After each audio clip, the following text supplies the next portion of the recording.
बिस्मिल्लाहिर्रहमानिर्रहीम। अस्सलाम वालेकुम डियर स्टूडेंट, आज हम डिस्कस करेंगे क्लास 10th की मैथ एक्सरसाइज 3.2। ये जो एक्सरसाइज 3.2 है ये हमें रिलेटेड है डायरेक्टली और इन्वर्सली का। उसके लिए आपने याद रखना है बच्चों, अगर आपके पास इस फॉर्म में दिया हो y directly proportional to x होता है और 1/, की फॉर्म में पड़ा हो जाए तो इसको हम इन्वर्सली प्रोपोर्शनल करते हैं, क्योंकि ये एक तीसरी जो फॉर्म होती है, कोई वैल्यू दी हो तो y directly proportional to y/z हो तो उसको बोलते हैं हम t/z कर लें तो इसको स्टूडेंट हम बोलते हैं कि ये जॉइंट वेरिएशन आ गया। जॉइंट वेरिएशन वो होता है जो कॉम्बिनेशन ऑफ डायरेक्ट और इनवर्स वेरिएशन को ज़ाहिर करता है। तो इसका मैंने एक लेक्चर अपलोड किया हुआ है, वो आप देख सकते हैं। लेकिन हम एक्सरसाइज की तरफ देखते हैं। क्वेश्चन नंबर 1 है बच्चों कि y वैल्यू यानी डायरेक्टली प्रोपोर्शनल टू x है, यानी कि y आपके पास डायरेक्टली प्रोपोर्शनल टू x की है और हैज x यानी x की है तो y is equal to 8 and x is equal to 2, यानी हमने y की वैल्यू 8 पुट करनी है, x की वैल्यू 2। यहां तक तो एक पार्ट है। तो सॉल्यूशन करते हैं। क्वेश्चन नंबर 1 में है कि y डायरेक्टली प्रोपोर्शनल टू किसके आ रहा है कि y directly proportional to x। ये स्टेप आपने याद बच्चों रखने हैं, सारे क्वेश्चन सेम मेथड के होंगे। पहला स्टेप ये है कि y डायरेक्टली प्रोपोर्शनल हो। जब भी आप डायरेक्टली हो, इनवर्सली हो या जॉइंट वेरिएशन हो, जब भी आप उसको खत्म करेंगे तो बच्चों आपने क्या करना है, पहला step y is equal to kx। जब आप इसको खत्म करेंगे y is equal to directly खत्म करेंगे y is equal to kx आएगा। तो बच्चों आपने इसको इक्वेशन 1 का नाम दे दिया। पहला स्टेप हर क्वेश्चन में आपने यहां से अगर आप k की वैल्यू निकालना चाहें तो k क्या आ जाएगा y/x, यानी x की वैल्यू। यहां से हम k की वैल्यू फाइंड करेंगे। तो अब बच्चों आपने नेक्स्ट स्टेप में क्या करना है, y की जगह y की जो वैल्यू दी हुई है ये y is equal to 8, x is equal to 2। y की जगह आपने 8 पुट करना है और x की जगह 2, यानी इसमें आप क्या करेंगे y is equal to 8 and x is equal to 2, ये दो वैल्यू इसके अंदर पुट करेंगे।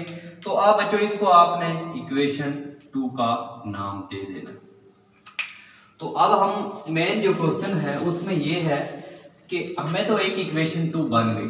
अब जो क्वेश्चन आपको दिया है वो कहता है पार्ट नंबर 1 की तरफ चलते, यानी आप बच्चों x की जगह 2 पुट करेंगे तो आपके पास आ जाएगा k इज इक्वल टू 4। ये k की वैल्यू आ गई है, इसको इक्वेशन 1 का नाम ना दें। ये जो k की वैल्यू आई है ये आपने पुट करनी है, पुट इन इक्वेशन 1 के अंदर। जब आप पुट करेंगे तो y इज इक्वल टू क्या आ जाएगा 4x। ये इक्वेशन 2 आ गई और ये हमारा पहला पार्ट भी सॉल्व हो गया। y in term of x हो गया, y is equal to 4x, this is equation 2। अब इसका जो दूसरा पार्ट हम सॉल्व करते हैं, दूसरे पार्ट में वो ये कहता है कि y की वैल्यू फाइंड करो, y फाइंड करो when x is equal to 5। हमने बच्चों क्या करना है, y की वैल्यू अब बिल्कुल आपने इक्वेशन 2 ही यूज करनी है कि y की वैल्यू फाइंड करनी है जब x की वैल्यू क्या होगी 5 होगी। तो आप क्या करेंगे, x is equal to 5 put in equation 2। हमें पता है कि हमारे पास जो इक्वेशन 2 गिवन है, ये बच्चों हमारे पास इक्वेशन 2 है, y is equal to 4x।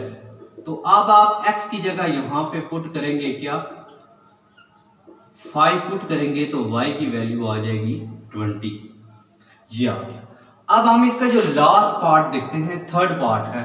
Third part में वो कहता है कि ये वाला जो थर्ड पार्ट है, ये आप x की वैल्यू फाइंड करें जब y की वैल्यू 28 होगी, यानी x हमने फाइंड करना है when y is equal to 28। यानी बच्चों हमने x की वैल्यू फाइंड करनी है जब हमारे पास y की वैल्यू 20 होगी। तो यूजिंग इक्वेशन 2 को हम यूज करेंगे। तो y is equal to 4x है, यहाँ पे y is equal to 28 equation 2 में पुट कर देंगे। तो बच्चों इसकी जगह ये 4x पुट कर दिया। हमने इस इक्वेशन 2 में y की जगह उसकी वैल्यू 28 पुट की है। यहाँ से हम अब x की वैल्यू निकाल सकते हैं, 4 आके यहाँ पे डिवाइड होगा, x इज इक्वल टू 7। ये x की वैल्यू 7 आ गई। ये हमारे क्वेश्चन के 3 पार्ट थे। पहले हमने y in term of x ये फाइंड किया, फिर जब y फाइंड किया जब x की वैल्यू गिवन थी, फिर हमने x फाइंड किया जब y की वैल्यू गिवन थी। अब हम इसका क्वेश्चन नंबर 2 सॉल्व करते हैं। क्वेश्चन नंबर 2 भी सेम 1 की तरफ है लेकिन थोड़ी सी वैल्यू चेंज है। क्वेश्चन नंबर 2 है कि y directly proportional to x and y is equal to x when y is equal to 3। तो हमने फाइंड करना है y in term of x when y is equal to 35, 3 है y when x is equal to 18। तो बच्चों हम same method के साथ इसका सॉल्यूशन शुरू करते हैं। तो पहला स्टेप दिया हुआ है y directly proportional to x, directly खत्म करेंगे तो y is equal to kx। ये आपने इक्वेशन 1 का नाम देना। अब आपने क्या करना है बच्चों, ये जो आप इक्वेशन 1 में y is equal to 7, x is equal to 3, 14 equation 1 equation आपने बच्चों यूज करनी है जो इक्वेशन 1 थी, y is equal to kx। अब बच्चों यहाँ पे आपने y की जगह y की वैल्यू पुट करनी है और x की जगह x की वैल्यू पुट करेंगे। तो यहाँ पे बच्चों आपको k की जो वैल्यू मिलेगी वो 7/3 मिलेगी। ये 3 था, यहाँ पे डिवाइड हो गया कि अब k की जो वैल्यू बच्चों आई आपने पुट इन इक्वेशन 1 के अंदर k की वैल्यू पुट करनी है। तो हमें जो 1 इक्वेशन गिवन है वो y is equal to kx है। तो बच्चों हमें अब ये वैल्यू k की जगह k की वैल्यू है, हम k की वैल्यू पुट करेंगे 7/3x। This is equation 2। अब ये हमारे पास इक्वेशन क्या है, 2 है। तो अब हमें ये y इन टर्म ऑफ आ गया, ये पहला पार्ट भी सॉल्व हो गया। This is y in term of x। Now we solve it part 2। Part 2 ये कहता है कि x की वैल्यू फाइंड करनी है। x फाइंड करो when y is equal to 35। बच्चों बिल्कुल उसी तरह आपने आप इक्वेशन 2 यूज करनी है।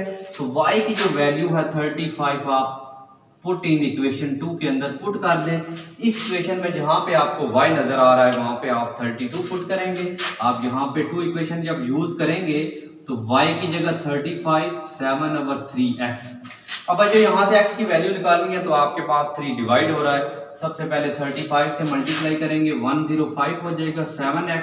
यहां से आप x की वैल्यू निकाल सकते हैं तो x इज इक्वल टू 15। ये फर्स्ट पार्ट हो गया। 2 पार्ट हमने कर लिए। तो now we discuss the third part. अब बच्चों थर्ड पार्ट जो है, थर्ड पार्ट में वो कहता है कि y की वैल्यू फाइंड करो जब x की वैल्यू 18 हो। तो हमने इसमें y की वैल्यू फाइंड करनी है when x is equal to 18। 2 equation use करें, y is equal to 7/3x। तो अब बच्चों आपने x की जगह उसकी वैल्यू आपने 18 पुट करनी है। तो y is equal to 7/3, x की जगह 18। तो y is equal to 3136, 7 multiply 6 करेंगे तो y इज इक्वल टू 42। ये हमारे पास क्वेश्चन थे, तीनों पार्ट थे, हमने थर्ड का सॉल्यूशन किया।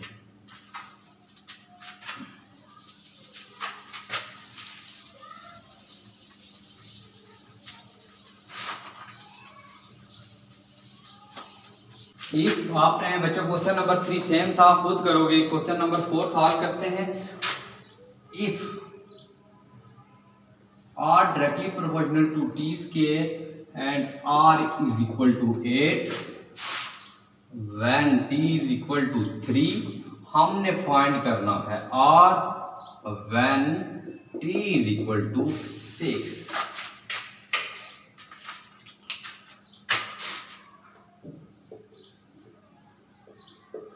अब बच्चों हमने इसका क्वेश्चन नंबर 4 करना है। क्वेश्चन नंबर क्योंकि 1 और 2 3 की तरह सेम थे, हम अब इसका क्वेश्चन नंबर सॉल्व करेंगे 4। क्वेश्चन नंबर 4 भी सेम है लेकिन थोड़ा सा यहाँ पे स्केयरिंग का फर्क आया।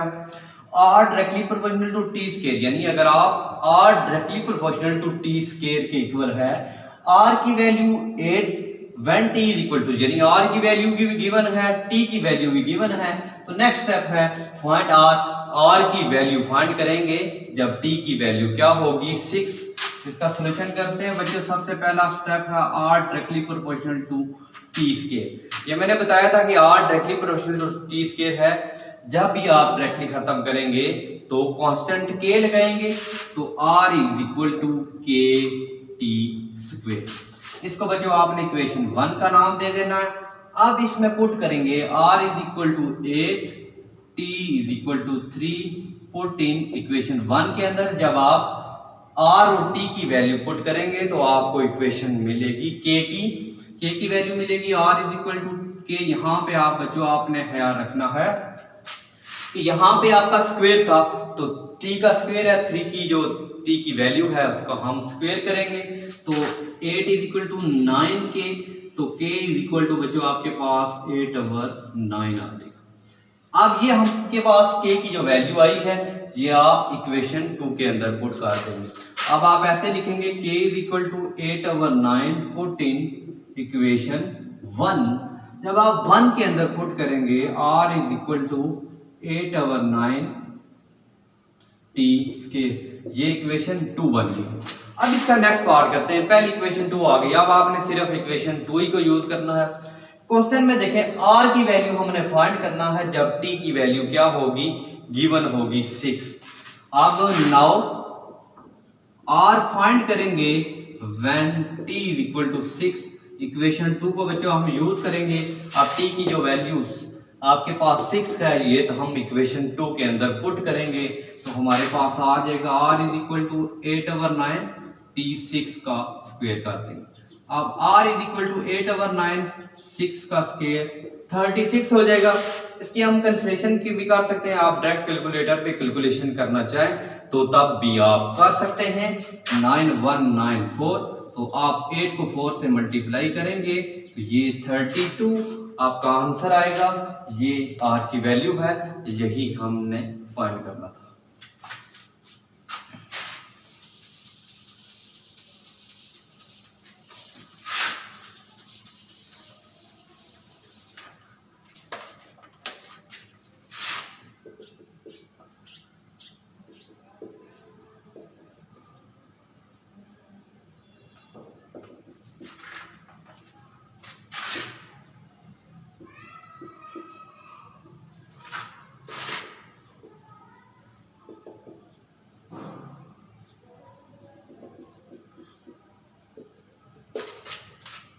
अब बच्चों हम इसका क्वेश्चन नंबर 5 कवर करते हैं। सॉल्व 5 ये है कि y directly proportional to r cube and v is equal to 5 when r is equal to 3। हम r की वैल्यू हमने फाइंड करनी है जब v की वैल्यू 625 होगी। बच्चों शुरू करते हैं सॉल्यूशन में। v directly proportional to r cube से मेथड लगाएंगे k r cube. This is equation 1। पहला स्टेप हमने सेम निकाला। अब इक्वेशन 1 के अंदर आपने v और r की वैल्यू पुट करेंगे।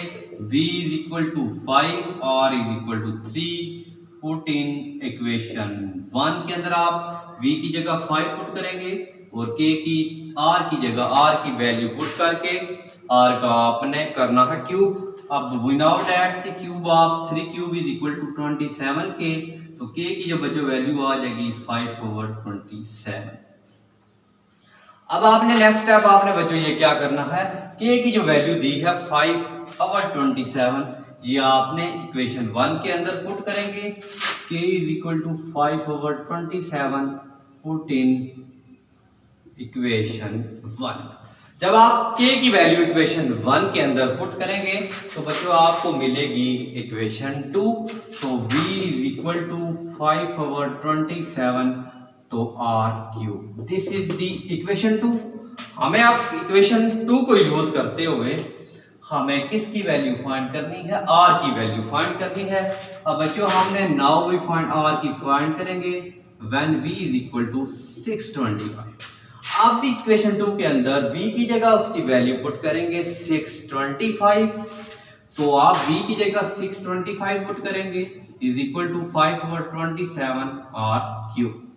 अब बच्चों आपने ये करना है, आप यहाँ पे 625 है और यहाँ पे 27 है, हमने वैल्यू फाइंड करनी है इसकी।